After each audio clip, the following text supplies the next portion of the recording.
Assalamualaikum warahmatullahi wabarakatuh.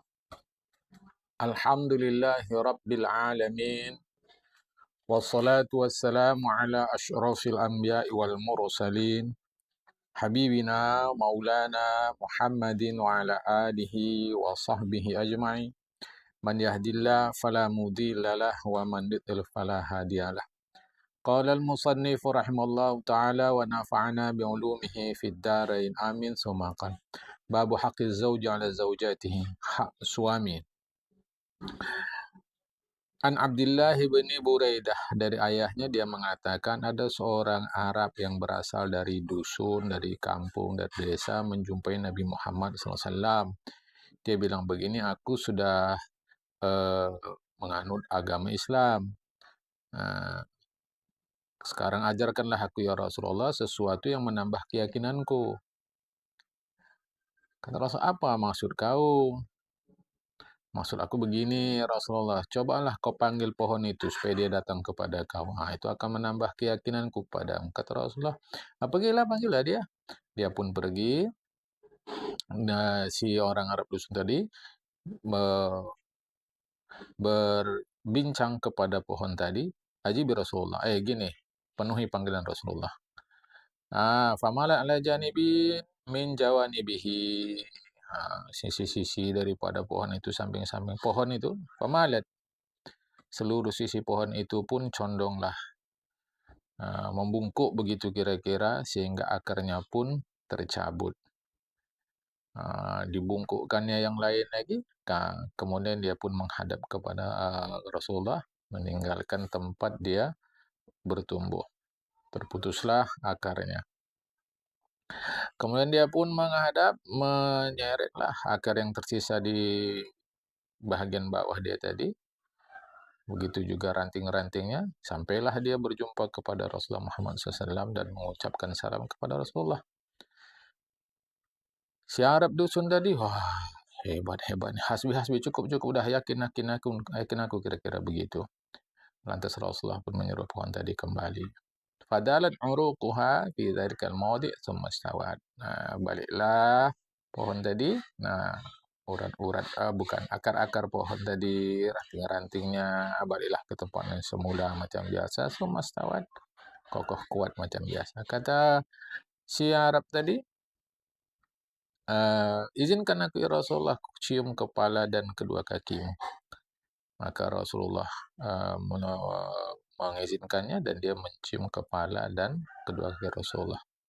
Terus dia mengatakan, izinkan aku ya Rasulullah sujud kepadamu. Kata Rasulullah, jangan sujud sama aku. Tak boleh siapapun sujud kepada siapapun makhluk ini, tak boleh. Kalaupun aku mau menyuruh seseorang untuk sujud, pasti aku suruh seorang istri sujud kepada suaminya sebagai penghormatan terhadap hak si suami. Jangan lupa ya, kalau maknanya tak terjadi. Kemudian dari Abdullah bin Umar radhiyallahu anhu, dia mengatakan ada seorang sahabat perempuan datang menjumpai Rasulullah. Rasulullah, apalah hak suami terhadap istrinya, yang itu menjadi kewajiban istri. Hak suami menjadi kewajiban istri. Istri tak boleh halangi diri dia. Kalau suami mau sama dia, dah mengertilah maksudnya ya. Walau kan ala zahri qatabin. Ibarat kata walaupun istri sedang berada di atas pelana, ya, tak boleh dia berpuasa kecuali izin suaminya. Lainlah kalau puasa Ramadan, kata Rasulullah. Kalau si istri lakukan juga puasa sunat tanpa izin suaminya, itu pahalanya untuk suami, dosa untuk si istri. Tapi semua ini kan ada permusyawaratan ya, tidak semata-mata seperti yang tertulis ini. Jangan dia keluar rumah kecuali izin suaminya. Kalau keluar juga, malaikat murka sama dia. Malaikat kasih sayang murka sama dia. Malaikat yang bangsa mau menyiksa pula, begitu juga murka sama dia sampai dia balik. Ya. Disebutkan dari kota dia mengatakan, ceritakan kepada kami bahwa Ka'ab dia mengatakan, persoalan pertama kepada seorang perempuan, kepada seorang istri pada hari kiamat nanti adalah sholatnya, kemudian kewajibannya terhadap suami. Gitu ya. Hasan dari Nabi mengatakan, bila seorang istri lari dari rumah suaminya, sholatnya tak diterima sampai dia balik. Nah, dia letakkan tangannya di tangan suaminya. Dia katakan, buatlah apa yang mau kau buat. Seorang istri apabila sholat dan tidak mendoakan suaminya, sholatnya dibalikkan kepada dia. Sampai dia mendoakan suaminya. Nah, ini hati-hati memahami hadis-hadis seperti ini. Jangan nanti dipahamkan begitu otoriter, bukan. Ini semuanya dalam rangka keharmonisan rumah tangga. Itunya kuncinya, ya. Keharmonisan itu. Dari Qatadah disebutkan, Rasulullah menyebut kepada kami dalam khutbah beliau, itu di Mina, wahai manusia, istri kalian punya hak kepada kalian. Berarti itu kewajiban kalian. Wa inna lahunna alaikum haqqan. Ya, mereka punya hak. Di antara hak mereka, ya ayuhannas inna lakum ala nisaikum haqqan. Wahai manusia, ada hak kalian pada istri kalian. Berarti kewajiban istri. Dan ada hak istri sebagai kewajiban kalian. Berarti kewajiban suami. Di antara hak kalian kepada mereka, berarti kewajiban istri, an yahfadha furusyakum. Mereka menjaga tempat tidur kalian. Ini bahasa kiasan. Nah ya, jangan aneh-aneh kepada yang bukan suami. Dan wala ya'zanna. Mereka tak boleh mengizinkan siapapun masuk ke rumah kalian yang kalian tentu tidak menyukainya. Bukan berarti kalau ada yang disukai suami orang lain bukan mahram masuk, boleh, bukan begitu. Takrahunahu, pasti kalian tak suka itu. Dan hak kalian kepada istri itu menjadikan kewajiban istri, jangan dia atau mereka melakukan perbuatan keji terang-terangan.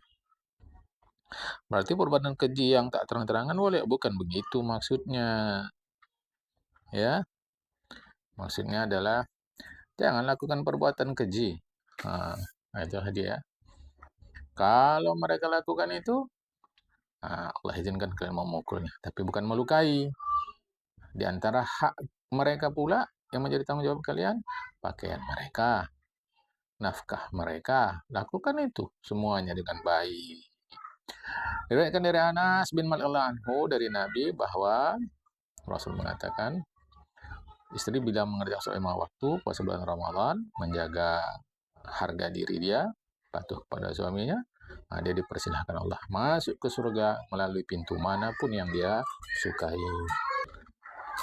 Rasul juga menyebutkan bahwa kalaulah suami mengalir darah dari salah satu hidungnya, sementara dari salah satu hidung yang lain itu mengalir nanah, kemudian oleh istri itu dibersihkan.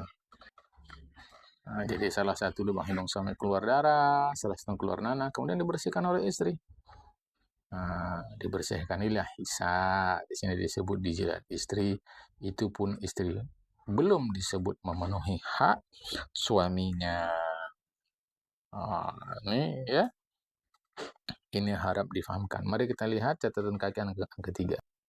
Itu adalah potongan hadis yang diriwayatkan oleh Imam Bazzar dalam kitab Kashful Astar. Itu juga disebut oleh Imam Haythami dalam Majma'uz Zawaid. Itu adalah diriwayatkan oleh Bazzar. Tetapi dalam sanad hadis itu ada Sulaiman bin Daud al-Yamani. Itu adalah periwayat yang dhaif. Meskipun Imam Hakim meriwayatkan dan disahihkan oleh Imam Hakim. Tetapi Imam Zahabi mengatakan Sulaiman al-Yamani didhaifkan oleh para ahli hadis. Jadi hadis ini adalah dhaif. Baik. Sampai sini dulu tentang hak suami. Akan datang kita bincang hak istri pula. Apa hak istri kepada suami? Assalamualaikum warahmatullahi wabarakatuh.